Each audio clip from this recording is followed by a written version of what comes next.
Assalamualaikum warahmatullahi wabarakatuh. Semangat pagi ya para desainer.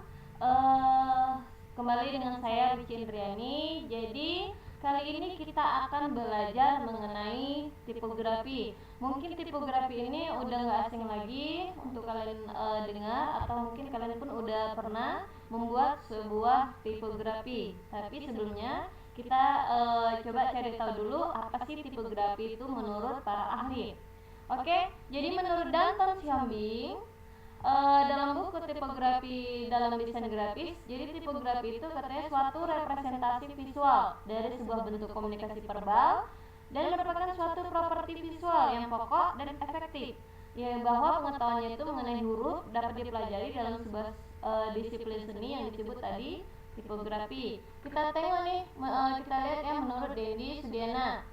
Jadi katanya tipografi menurut Dendi Sudiana adalah elemen grafis yang paling mudah dibaca, tapi melalui kata-kata yang terdiri dari surat untuk surat. Mereka mengarah pembaca untuk memahami isi pesannya atau ide pokoknya. Oke, kita lihat lagi menurut Irdamadi. Jadi tipografi adalah sebuah karya seni penggunaan jenis huruf yang sebuah karya seninya itu cukup rumit, apalagi kerumitannya ditambah dengan medium desain web yang terbatas, tapi juga adalah suatu elemen yang sangat penting dalam komunikasi dengan para pengunjungnya. Kita lihat menurut Roy Brewer. Jadi katanya tipografi itu pengaturan dan tata letak halaman atau cetakan. Pada definisi sempitnya itu pemilihan dan berbagai masalah yang berkaitan dengan pengaturan huruf atau kalimat, tapi nggak termasuk ilustrasi atau elemen yang lainnya seperti itu. Kita lihat lagi ya, menurut Stanley Morrison, oke, katanya tipografi itu kemampuan untuk mengelola materi cetak dengan baik untuk tujuan tertentu, bagaimana mengatur tulisan, ruang, dan memelihara surat untuk membantu pembaca memahami teks. Mungkin udah tergambar ya apa itu tipografi. Jadi kita lihat nih pengertian tipografinya. Jadi tipografi atau dalam bahasa Inggris itu tipografi merupakan suatu ilmu ya, ilmu yang memilih dan menata huruf dengan pengaturan penyebarannya pada ruang-ruang yang tersedia. Jadi untuk dapat menciptakan kesan tertentu dan khusus sehingga dapat menolong para pembaca ya untuk mendapatkan kenyamanan membaca semaksimal mungkin. Oke, kita lihat lagi.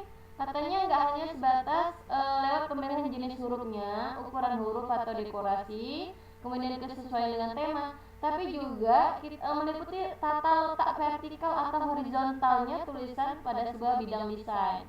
Jadi tipografi ini bisa dikatakan sebagai visual language atau dapat berarti bahasa yang dapat dilihat seperti itu. Kemudian kita lihat lagi nih, tipografi itu kombinasi antara seni dan teknik untuk mengatur penulisan sehingga tujuan dan makna tadi tulisannya itu makna tulisan desain kita itu dapat disampaikan secara visual kepada si pembacanya seperti itu ya. Kemudian peran tipografi itu untuk memberikan pemirsa atau pembacanya itu ide atau informasi dari pengamat. Terkadang kita secara nggak sadar tuh merawat tipografi setiap hari dan setiap saat. Seperti apa? Baca koran kan, majalah yang kita baca, label pakaian yang biasa kita pakai, dan banyak contoh lainnya. Jadi tipografi itu seni cetak atau tata huruf yang merupakan seni dan teknik memilih, menata huruf dengan pengaturan distribusi pada ruang yang tersedia, kemudian menciptakan kesan tertentu dan kenyamanan membaca menjadi maksimal. Kemudian teknik tipografi itu nggak sebatas tadi pemilihan jenis huruf aja ya, kemudian ada ukuran huruf, bentuk huruf, kemudian kecocokan dengan tema, tapi juga tadi meliputi tata letak vertikal horizontal ya, yang tadi ya udah disebutkan.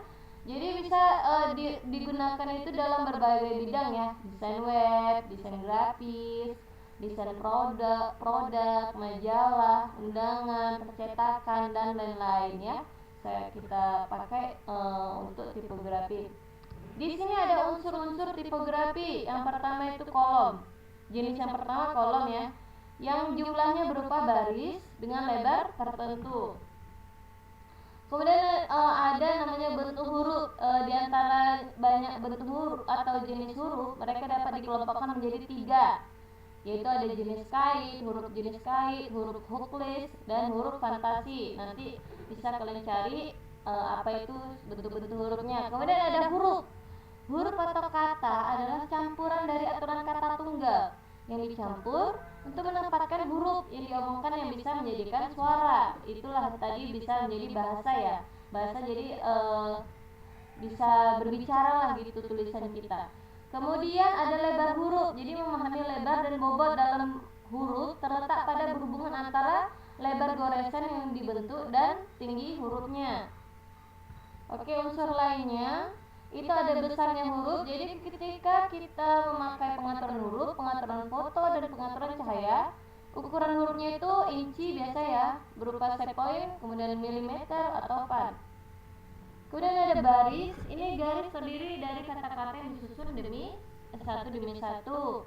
Kemudian ada kemiringan hurufnya, itu yang dicetak miring ya, yang italic. Kemudian ada bidang cetak atau ornamennya. Jadi ini digunakan untuk sebagai barang cetakan yang undangan, sertifikat, diploma, dan karya dekoratif lainnya. Kita lihat nih, ada elemen tipografi. Yang pertama huruf teks, yaitu sebuah huruf yang tersaji untuk naskah.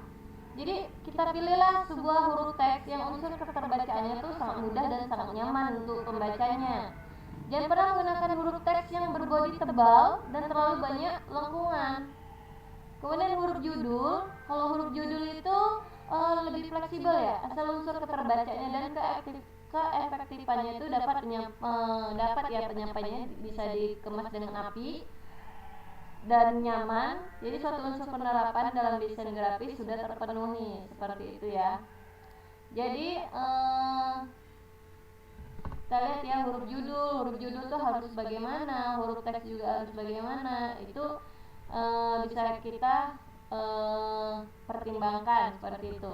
Kita lihat ya, ini ada beberapa fungsi dari tipografi. Yang pertama itu kemudahan dalam membaca. Jadi bagaimana si pembaca itu mudah dalam membaca atau mudah tersampaikan ya gitu. Jadi dia bisa baca, dia harus dekat atau dia harus sampai berpikir untuk membaca tulisan yang kita buat, seperti itu. Kemudian dapat menarik perhatian pembaca. Jadi bagaimana hasil desain kita itu bisa menarik pembaca. Tapi jangan langsung misalnya kita menggunakan semua ukiran itu sakit ya mata untuk membaca. Kemudian dapat menciptakan keindahan. Bagaimana tulisan kita mungkin dalam menggunakan tipografi itu membuat orang tuh nyaman ya, membuat orang senang membacanya karena indah gitu ya. Desain kita tuh indah gara-gara teks kita, jadi dia indah, senang, bahagia. Oke, kemudian mendulang rupiah. Ini bisa dibilang untuk kita nambah uang kalau kita paham mengenai tipografi, karena orang senang membaca, orang senang dengan desain kita.